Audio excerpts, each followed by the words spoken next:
Let's Talk Small Business, the real talk, no BS podcast for business owners and entrepreneurs who want to grow and actually enjoy the ride. I'm Mitchell Wilson. Let's get into it. Today's guest, Byron Trzeciak, founder of Pixel Rush, a performance-driven agency focused on one thing most agencies avoid: revenue. Look, Byron works with high-ticket service businesses or service-based businesses like lawyers, consultants, and brokers, helping them consistently acquire new leads using what he calls a full funnel system that goes beyond just generating leads. So what I find interesting about Byron's approach is that he doesn't just stop at the clicks or form fills. He tracks the entire journey from that first touch point all the way to closed revenue, which I love. So of course, this is helping business owners understand what is actually working, what's just noise. So he has built Pixel Rush around a no fluff, results first philosophy. If you've ever wondered whether your marketing is actually making you money or just keeping your pipeline busy, this episode is going to hit home. Byron, let's talk small business. Thanks for having me on, Mitch. Appreciate the intro. Yeah, no, good stuff, man. So you say here most agencies focus on leads, where you're preaching, you focus on revenue. Where do you think the industry may have gone wrong here, or what's your take on all this? I think a lot has changed over the last now 14 years or so that I've been in business. And essentially, the way I explain it these days is that, go back 10 years ago, an agency like us, we'd fire up your Google ads, some sort of paid media. And it was more about if you targeted certain search terms and certain keywords, you knew that there'd be, a solid quality of prospect on the other side of that. But, fast forward to today, we've got AI coming in. We've got a lot more competition for channels like Google with social platforms, LinkedIn, TikTok, Facebook.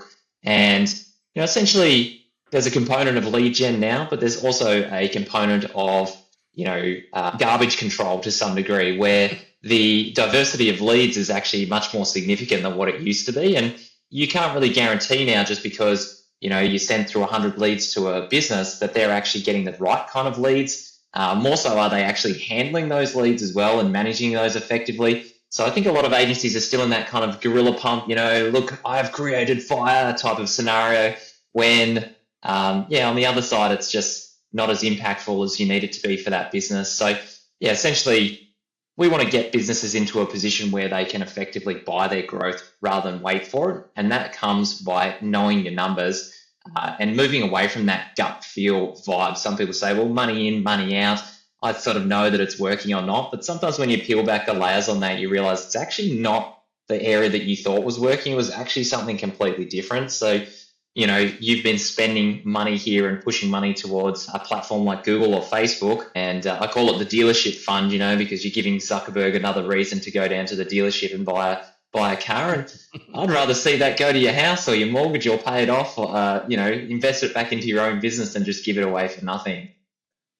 Hey, I like those words you used before. Buy your growth. Is that what you're saying? Because 100%. I do know so many businesses, they may have been through better markets where all they've needed is potentially word of mouth, but that's pretty much just hope marketing, hope and pray that they'll come in. 100%. So while it is a great channel, it should just be the bonus channel in my mind. So buying your growth, let's just explain that a little bit more. Yeah, I think like you say, businesses have been kind of running off word of mouth and referrals for a fairly extensive period of time. In Australia, like law firms, they operate almost wholeheartedly off word of mouth and referrals at times. But the thing is, word of mouth and referrals, you do have to wait for that growth. It's very hard to set KPIs around it in terms of how much you want to grow and scale in a particular month. The advantage with something like paid ads is that you're investing a certain amount of money into it every single month, and therefore you're entitled to, set KPIs and have a better understanding of what's going to come out of that every single month. So the issue is that people push money into it, but there's this big gray area here of not really knowing exactly how that money is performing for you, and not really understanding whether it's actually converting into revenue and new clients at a profitable level.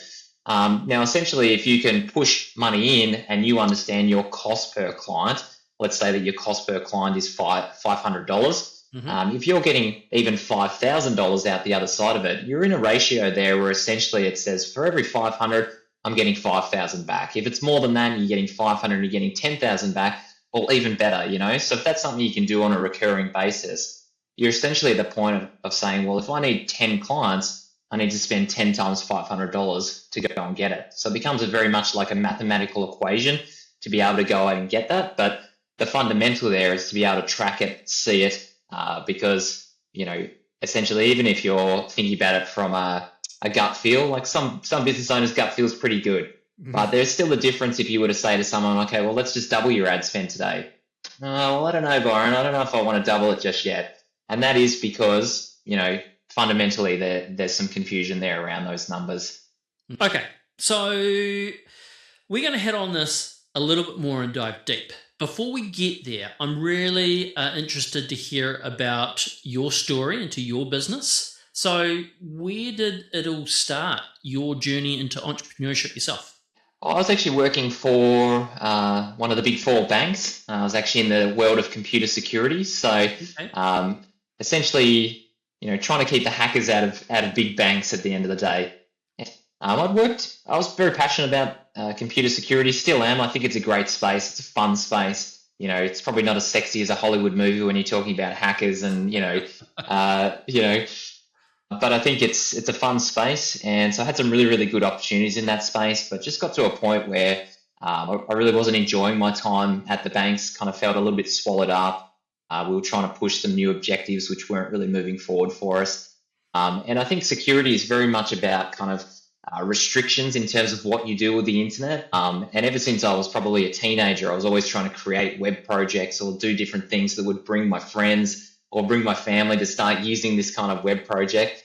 So I wanted to flip that and get more onto the offense. And basically, you could see that there's money and there's opportunities flowing. This is now like 14 years ago, where we didn't even have, there was no AI, there was nothing like that. It was Google and a few other things. And just really started to look at it. I read like the 4-hour work week and thought, hey, a 4-hour work week sounds pretty good too.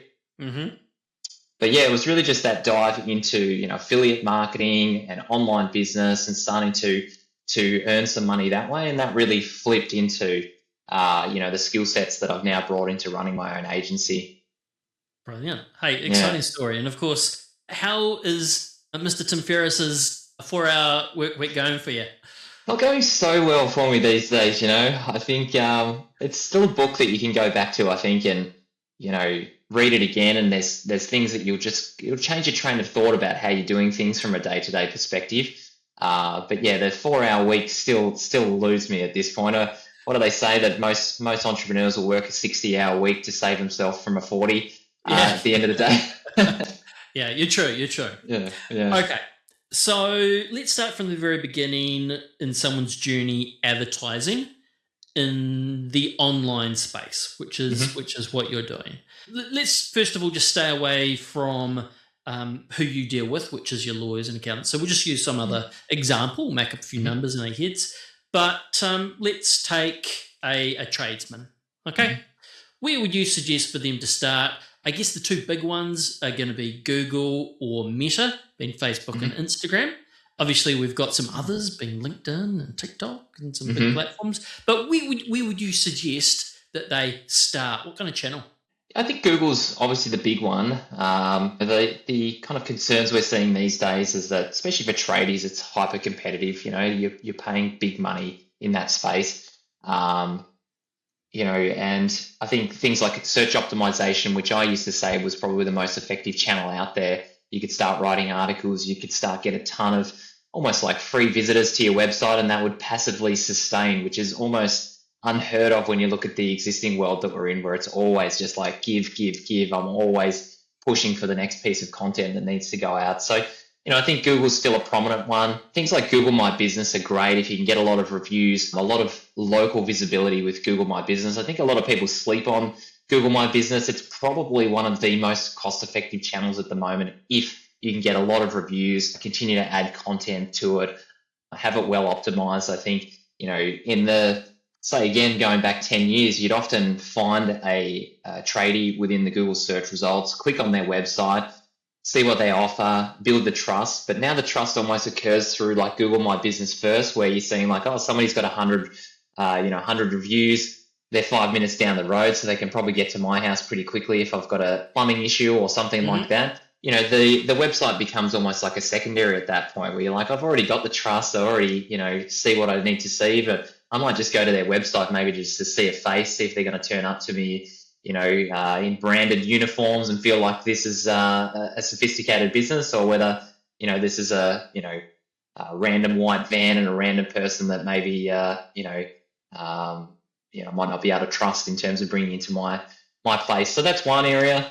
I think Google Ads is getting really expensive. There's definitely a delay and a latency with that kicking in these days. So you'll kind of want to commit to it for a period of time. I think Facebook's still cost effective, and it's still a great place to be. I think that, I saw a tradie video on YouTube just the other day where the guy was kind of saying this is a day in my life type of thing. He was showing how he's fitting out his van, showing how, he was executing on certain jobs, and he was getting quite a lot of traction, a lot of visibility.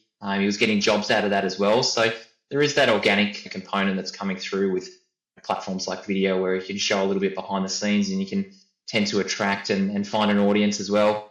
One of the things you mentioned just before is like, hey, you got a website now, head there to see a face. If I'm kind of thinking, there are a lot of generic websites that don't actually have the owner's face or anything around, aren't there?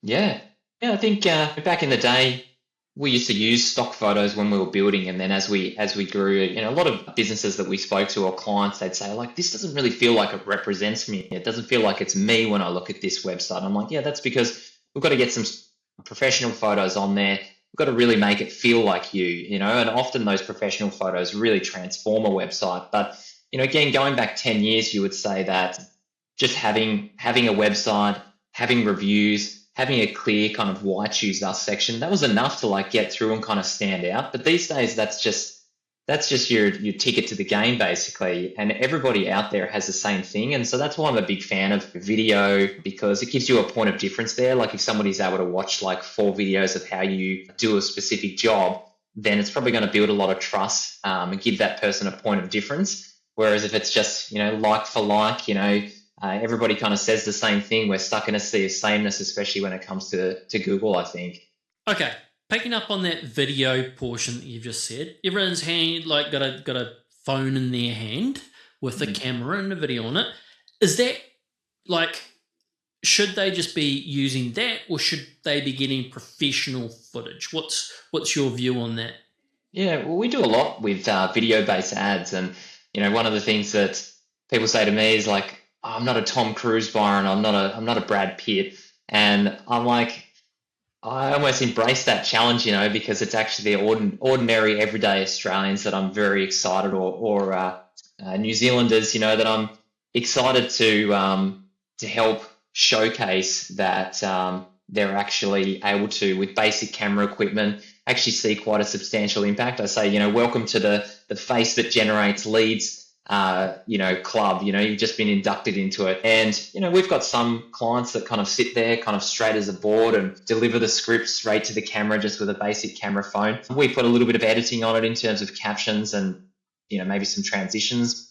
You don't even need that at the end of the day. As long as the messaging's clear and people can start to build some trust and see some value in what it is that you're delivering, then, even the basic stuff can get you going. So I think too many people use it as an excuse to not do it when you're just getting started. Yeah, you're probably going to cringe and hate the way you look and sound to begin with, but just get started with it. Do it every single day. That's what someone else has been doing that you probably look at and say, man, they're so good on camera. They're so good. They've just been doing it more. Just been practicing more. Okay, the disclaimers here is I haven't verified this, but it did just come up on my feed this morning. Kanye West, the story was he purchased a Super Bowl ad spot, so spent $7 million on that, but his ad was just him speaking in the back of an old truck saying, I spent all my money on the ad, on the spot, but didn't spend any on production. And of course that there pulled, 20 million or whatever it was worth of stuff. So I had a little bit of a laugh at that. Like I said, I don't know whether it's true, but it kind of like makes sense that just do it.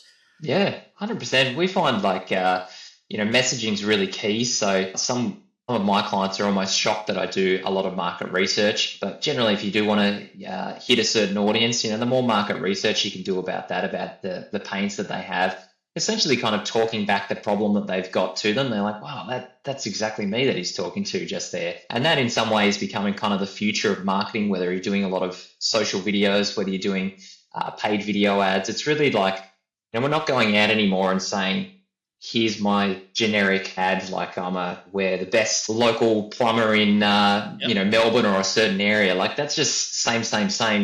But if we go out these days and say that we're after an accountant that's doing 100K per month, and these are the pain points that you're likely going through, then that's going to help that right prospect to really resonate with that message and say, yeah, this guy knows exactly what I'm talking about here. He knows exactly the pains that I'm dealing with every single day. So, it gets the right prospect to lean in. But then somebody that's at 50K or 20K, they start to say, well, actually, it seems a little bit further ahead from where I'm at the moment. It's a little bit more advanced for what I need right now. So, yeah, it's just a matter of getting the right people to lean into your message and the wrong ones to lean out. And that's typically exclusive of like, how sexy you look on camera, whether you look like a Brad Pitt or anything like that. So whether you've got some hair, maybe. Yeah, well, there's not much under here either. So. Oh, right, okay. So we've talked a little bit about, some channels that we need to pick one. You've said like Google, Facebook, and all the rest. But secondly, you've said, hey, look, video is really powerful. So it's not just that, though. Like there's a whole acquisition system that goes like what you're preaching from end to end. It's not just doing the ad, looking for the click. So what does a proper acquisition system look like end to end from your point of view? Again, it's probably a question that varies quite significantly. For a tradie, it's going to look different to kind of the businesses that we typically deal with in professional services and those sort of things. But I think the issue that we have in today's age is that we do feel like we need to be a little bit of a content machine. You're running this podcast. After I come on, finish this podcast, then you'll have another one and you'll have another one, and that content machine keeps rolling. So we're always like looking for new opportunities. We're always thinking about content on our day to day. And I think to some degree, this becomes a little bit draining for businesses. We think, God, do we have to be dancing on TikTok to get a customer these days? I just want to run my business. And so I think the challenges for businesses these days is, far and above perhaps where we were like 10 years ago. In some ways we've moved forward, and in other ways we're more saturated than ever with our time. And so the system for me, I like to build these systems that kind of 24/7. They work while you sleep. And, we were talking prior to this, just in regards to our website, having videos on it, essentially kind of having that virtual salesman experience when somebody hits your website. But then you can go like one step further in terms of, we do a lot of video-based ads. So essentially it's taking a colder prospect that we might get on Facebook or Meta. It's going to cost us a little bit less to go and acquire that versus somebody on, say, Google search. But it might just mean that they're not quite ready. They're not emotionally ready. They may be interested. They have the pain, but they haven't necessarily moved into that solution-aware mindset where they're taking action. So the point of that video is really just to start to pre-sell and to warm that prospect up. And the way I describe it is like if you imagine two knights in shining armor going into the local tavern. One of them comes in with, from word of mouth and referrals.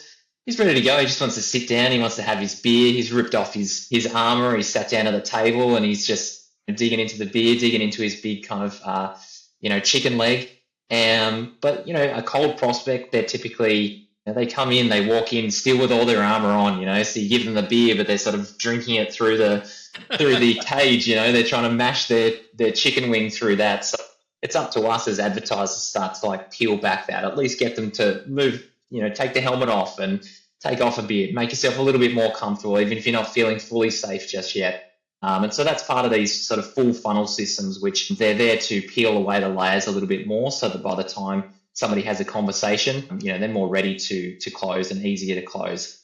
Look, I love your example just then, and I can picture it in my head. So the challenge now to you is using a little bit of AI to see if you can create the ad that goes along with that story. How about with that? It, yeah. That would be good, actually. We have been sort of playing around more and more with AI, so, we're getting better with it, but... there's still those point of friction sometimes where people are like, it's AI, the people are still trying to spot it at the moment. Whereas I think maybe in 6 to 12 months, people are like, I know it's AI, but it's okay. I'm just dealing with it. Yeah. Okay. Let's talk about messaging. Okay. So you said before that, hey, if I'm a plumber or tradesman or whatever it is, hey, come and see us. We're the best. Thumbs up. Versus identifying or calling out your target market, what their problem is and how they can help. Yep. Have you got an example in your mind where you've changed some messaging and that's dramatically improved, maybe lead quality even? Yeah, I think, lead quality is an interesting one because, we do a lot of qualifications. So clients often say like, oh, I want to qualify to, this, and this. They'll give you like 6 areas of qualification. And we've actually found that if your offer is strong and your messaging is dialed in, then sometimes you don't need to qualify that lead at all. You're actually just going to get high quality prospects coming through every single time. So I think in some ways people worry too much around trying to reject the bad prospects rather than actually putting something together that attracts the right kind of prospects. So it's something that's really important. I think especially when it's cold prospects or cold leads versus something like Google, this person's maybe not necessarily looking for this service right now, but they do have a pain point. They do want to take action. But we need to give them something that kind of stops the scroll and really gets them enticed and interested to say, well, hey, why shouldn't I get started with this today? I didn't realize there was an offer that there was this enticing out there. So it's really, really important that offer side of things. But we're really big on the messaging as well. So, like if you're a tradie, for example, I think that going out to a certain type of property, maybe you're looking at more like heritage listed properties, or, there's a certain type of property that you would prefer to work on and maybe results in a higher high quality job for you, then I'd be starting to think about how can I do content on at these kind of job sites, which would help have somebody in a similar position look at that and say, oh, that's the exact same problem I've got in my kind of heritage listed sort of weatherboard property that's doing the exact same thing. So they start to lean in and say, this person's specialized in this area, and I should really reach out to them to solve this problem. So it's really, really important, I think, rather than just throwing content to the wind, I suppose, and being a little bit more generic in that approach. If you're generic, you cast a wide net, you speak to everybody, but then don't complain when, you just get a whole lot of poor quality leads coming back to you. Yeah. One of the things that we talked about before was qualifying leads. Now, I guarantee you there's someone listening right now going, how on earth do they qualify leads? How's that work? What's a simple tool that you would use to qualify leads? Look, there's quite a few out there these days. Big one in the agency space is a tool called Go High Level, which has an all-in-one CRM system. So not only can you manage your contacts and sales opportunities, but it also provides a lot of forms and survey-based systems in there. So essentially, survey is a set of questions that you give to somebody to really identify whether they're the right fit for you. And based on that, you can apply logic to it, which says either kind of says, yep, you're a good fit, go through our thank you page, or no, it's not a good fit. This is not something that we typically work with. So there's a lot of different systems. Typeform, instant forms on Facebook have this kind of logic built into them. A lot of new lead generation kind of subscription tools, which don't cost too much, but have really good lead flow mechanics to be able to qualify and so forth. And I think that form inquiries and form submissions are obviously the easiest one. Phone calls are a little bit harder. They're a little bit harder to qualify that type of scenario. So, you might have some sort of answering service or something like that to be able to do it. Or you've got to put your phone calls maybe behind one of these quizzes to say, hey, we'll give you your phone number, but just answer a couple of questions for us first, and then we'll show you what our number is. Hey, now you deal with your main target will be lawyers, am I right? In terms of lawyers and accountants really are our big ones. Okay. Awesome. So what are some common problems that you see when you initially go and say, hey, let's look at what you're doing and how we can help? What are some of those common issues that you see? I think most kind of professional service businesses are really in that service mindset. So they think, I built this business because, perhaps I had a certain skill set. I was strong in a certain area. People are actively searching for an accountant. So here is my accounting service. But what we see these days, even with yourself, Mitch, in terms of the niche, you've kind of niched into certain areas and you have a greater focus on certain areas. When it comes to our type of marketing, we really want to look at like an offer, something that positions somebody in an ocean of one, something that makes it more unique, that somebody would potentially even pay you a higher amount of money for that service as well. So typically the way we're working with clients is to take them from that service mindset to an offer-based mindset. And, that offer is something that's generally unique to you. It's something that perhaps only you do. It's maybe a system that's kind of exclusive to you that helps you get better results. Now, behind the scenes, you might say, well, we're still like every other accountant out there, or we're still like every other lawyer. But it's how we position it in a way that makes it sound unique. Essentially, most accountants, most lawyers, they're getting fantastic results there. So once we actually break down, well, what are the kind of common things that you're doing there to get results for your clients? This is how we can build a system that really feels like something unique. It's an offer there that, they would compare to Google and say, well, this lawyer here helps sell businesses that are over $1 million. Whereas when I go to Google, there's a lot of people saying they'll help me sell my business, but I don't know if it's like, over $1 million or if it's a podiatry clinic like the one that I currently offer. So automatically it makes you more engaged. So I can't find this elsewhere. I'm going to go and speak to them. You have a chat with them and ideally, the client can start to charge a higher price for that because it just feels more exclusive, more unique than anything else that's on the market. So they're positioning themselves to where they should be. Because let's be fair, like if we took the typical lawyer, for instance, and whatever typical job that they do, lawyer A could charge $100 and lawyer B could charge $10,000 for the same thing. They're just dealing with different clients. Yep, 100%. It's, most of my clients will always say like, hey, we're better than, ABC down the road. We do this better. We do this better. And I've had these conversations consistently where, a business owner is even very passionate. They're like, wow, we're so much better than these guys. We're just not getting the visibility. And they'll rip through, 10 or 15 different things. And I'm like, so where would I find that on the website? Where would you be talking about that specific stuff? Well, we don't mention it anywhere else, it's not on there. And that's because somehow between what's in here and what comes out on our website, it's a little bit like going to LinkedIn. It's very watered down sometimes. It just doesn't have that hard-hitting approach. And I think more and more these days, some people are standing out just because they're willing to take a little bit of a firmer line in terms of who they want to bring towards them. I could speak to a lot of business owners and they would absolutely have no idea how much it costs them to actually obtain a client. You talked about customer acquisition costs before, CAC. In your industry expertise, where do you think they should be laying between for those professional services? What are you seeing right now? Because obviously it's changed in the last 10 years on these online forums and costs. Yeah. Where do you think it's laying right now? God, it's a great question. There's a lot of variance between businesses based on price point, quality of their sales team, management of their leads and so forth. But, we would realistically see probably anywhere from, maybe your kind of 300 to 500 type of mark, all the way up to, probably in that 2 to 4K mark as well. It really just depends on, the type of value behind that. Again, I'm so big on the cost per client is somewhat irrelevant if you compare it to how much you're actually going to make back in returns. Relative to the service or the offer. Yeah, that's it. Yeah. And some are lucky, like we work with a lot of personal injury guys which might pay, $500 for a client and that's worth $35,000 to them or something, which is absolutely unreal. But they do have to typically wait, 24 months or longer to be able to get that cash too.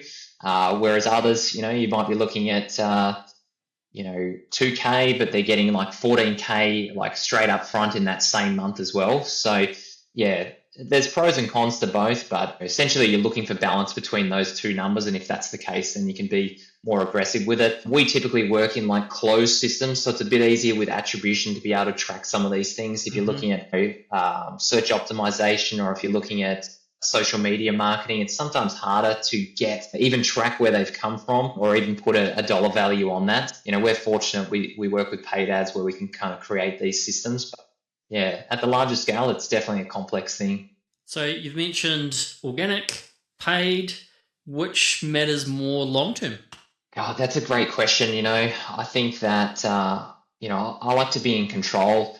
I don't want to feel like a hamster on the wheel in my business. I want to feel like things are moving 24/7, even if I'm not, actively posting for the day or something like that. And so that's what I really love about paid media. But obviously paid comes at a cost. There is always that cost per client component. And it is something that, if you're, intake or lead management messes up for the month, if your sales guy or yourself have an off month when it comes to sales, like things can get expensive pretty quickly. And so that's where organic, back in the day when I did a lot of SEO, and you can get 30,000 visitors to your website just from consistently posting articles and doing a little bit of link building. And that's just a crazy time where if you can get organic and you can really drive it through, then that's amazing. Like, go for it. But I do feel there's probably a lot of businesses in that kind of high effort, low reward when it comes to social at the moment, which, yeah, it's just taxing. You got a million things to do in the day. You got to come up with more content. The content or your messaging is not necessarily resonating. So you're not seeing the leads come out the other side of it. So it's a matter of like, how long can you sustain that strategy before wanting to start seeing some more impact? And I guess really just thinking through my head, if I'm right or wrong here, like today's Facebook could be tomorrow's MySpace. Like, hey, you built this thing and then nobody's there. Where I guess at least with your paid strategy, like you can move platforms. I mean, the platform in 5 years' time probably doesn't exist right now. That could be the best out there. I mean, right now, I just presume there's going to be advertising in some of these AI platforms coming up sort of fairly soon. Oh, yeah. You predict. So, I guess with the paid strategy, you can move it to the better ROI. Yeah, 100%. And I think you don't necessarily want to be all in one. I mean, you want to have some diversity, because these big platforms, they can just ban you on it, at a moment's notice. And it's not even anything that you've done wrong. It can just be the fact that, AI has classified you incorrectly today. And really, once it happens, good luck in getting your account back. Good luck in getting your business back up and running. So it's a scary spot to be, to have that. So I think you always want to have multiple. Yeah, back to the point you made about AI. It's like, I've had some of my clients, I've had some conversations recently where, businesses like, here's my whole entire profit and loss, and I'm getting AI to sort of coach me on my psychology or all these different things. And if you think about like the profile that perhaps Facebook built on us, which it had, it knew that if you were going to different websites, you needed a dog collar. It's like, okay, well, it's spotted you're on pet, stores. And then you go back, oh, man, my whole feed here is about dog collars now. So it's picked it up and it's starting to sell to you. But now if you think about AI, it's like, well, I'm giving it my whole profit and loss. I'm giving it my whole psychology. I'm telling it maybe if I had an argument with my wife last night, like it's getting an insane data set on us, and to be able to like really profile us. So it's almost quite scary what's coming down the track, because, we know that ads are going to come down the track. As a marketer, I'm like, well, I'm probably going to use it, if it's effective. But yeah, it's quite scary. I actually often think about this, that people complain that, hey, look, it knows too much about me and all the rest in one way. Yeah. But you know what? I would actually rather see ads that I'm interested in rather than stuff that I'm not, when it comes down to it, if I had the choice. So a few different arguments in there and things to think about, but ultimately, you mentioned before about having your account shut down. I was in one of those positions with a prior company. We relied heavily, had a massive social media following that a lot of our business was built on growth. Plus, that was one of our main advertising channels. And don't know why, but it just got shut down one day. Couldn't access it, locked out. I think it took over a month to get it back, but that was stressful. I mean, because that was our main channels. I'm like, well, what do we do? And there's no one to talk to. You just need to try and click the right buttons and cross your fingers. Get it back, yeah. Right, these days it's like pay another subscription fee and then you can talk to our kind of premium support, But even that's not going to get you any further down the road, But yeah, I mean, one of the fortunate things of working with a lot of lawyers is that I know people that can help, and really it becomes a legal matter at that point. If things do get banned, you're not going to get much support through some of these platforms. I just heard the other day that if you get banned on, say, an Amazon platform, maybe you're an e-commerce business or doing something over there, it's just like, good luck to you. It's a dead zone over there. It's like sending a letter to the grave, basically. You're not getting any response back on that. Facebook is banning a lot. The support is atrocious. So you're probably going to need a lawyer or somebody to send a letter perhaps to be able to even think about getting your account back these days. So it's a very real risk. And I think that everybody's got to be aware of it and kind of have some backup plans of like, if the worst does present here, it's not even just necessarily your ad account. Like you said, if you've got a big social following, that's a massive impact to any business that has that. So we don't own these platforms. We're basically, leasing space to some degree. And if the landlord wants us out, then too bad, you're out. Let's quickly dive into the AI piece just a little bit more. So how for you would this be affecting your workflow, and where do you see it going in the future?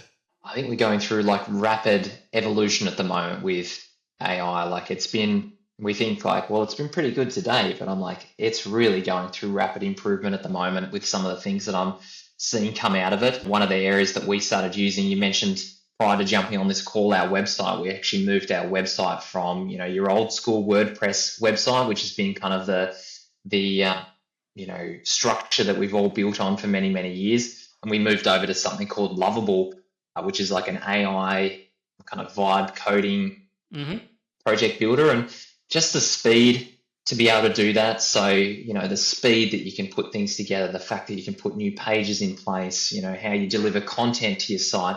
There's just so many benefits that it offers. So for smaller teams out there, sole operators, you don't want the costs of developers and designers and those sort of things. It's a great alternative at the moment to be able to dig in there and get things done. Every day we use it. I think everybody uses part of their everyday, whether it's video scripts or whatever. And I think the big thing with AI is like it's not here to replace experience just yet. I think that as a marketer, it's been in the game for a long time. You use it for speed, so you don't have to think about words and stringing sentences together, but you still need to understand some of the fundamentals there. And I think even if you build your website there, if you don't do it in the right way, you might ignore SEO, you might create a lot of problems and complications there by not understanding some of the mechanics that are going on behind the scenes. So I still think there's an experience component. Yeah, the rapid evolution here is, even for me this week, I had a client say that, I'm going to, take the Google Ads management side of things and I'm bringing it internally to do it with Claude Code and some advanced split testing and things like that. So, we're getting to that point where, people are starting to consider how they can do things more efficiently and perhaps even at a higher level internally than using external software or agencies or whatever it might be, So just based on that, there's been a lot on OpenClaw as being one of those things, but like you said, Claude Code, plugging them straight into your ad accounts. Have you got any experience with that or any comments or thoughts of where that's at right now? Look, I haven't, had too much experience with it at the moment, but it is something I've started to play with, especially Claude Co-work. My mind's definitely in the Lovable kind of project space. I've already created some stuff. I'm a bit of a sports fan, so I've got a ice hockey fan site behind the scenes. And this was a site that probably took us 12 months of development previously, and they had a free credit, I think, because of International Women's Day or something. So they had free credits from like 1 o'clock till 4 o'clock on a Sunday. And I was like, I just wonder if I could put this together, And by the end of that 3 hours, I'm like, you talk about like it blossom into something that's just well and truly surpassed what we ever had with, doing it ourselves. So yeah, it's crazy what you can do if you've got an idea out there, or if you have a system, to manage your ad account. If you have enough experience there to understand what you're trying to achieve, then I think it is possible. And, I definitely see a world in the future where, your ad account will be managed by AI, and it will be doing those split testings of your website, and it will be changing words on a page to try to get the absolute maximum out of it. But my brain always thinks, well, if everybody's going to do this, then, we're going to get to a point maybe where we can't trust the internet anymore. So do we get to a point where it's like taxi drivers and Uber, you think, oh, that could never be replaced. But maybe we do get to a point with AI where we think, have we broken this? Have we broken this and eroded the trust, But the pendulum's always got to swing, I love it. Hey, Byron, really appreciate you coming on, breaking this all down for us. There's a lot here that I think will challenge how people are currently thinking about their marketing and growth. So for you, Pixel Rush, give us a rundown of who your ideal client is and where can they find you, connect with you? Yeah, definitely. So through pixelrush.io is our website address. I'm on LinkedIn and other social platforms as well. There's a lot of video content out there if you want to digest and just get some free value. But I highly encourage you get around it. And then for us, really professional services. We do work with local service businesses as well. So there's still a lot of variety there, but professional service businesses that are kind of stuck in that lead gen They want to, hit other businesses that are going to be a good fit for them. That's typically where we perform really well. So, we can attract the right kind of prospect. Some are more qualified, kind of highlight it like fishing for a marlin. You go out with a specific rod, specific boat, trying to catch in a specific area of the water. We're going to be disappointed if we don't get a marlin on the other side of that. And, we try to qualify those, book them into your calendar and really show you the detailed metrics there about whether we should hit the scale button or whether we should fix some of our constraints first. I love it.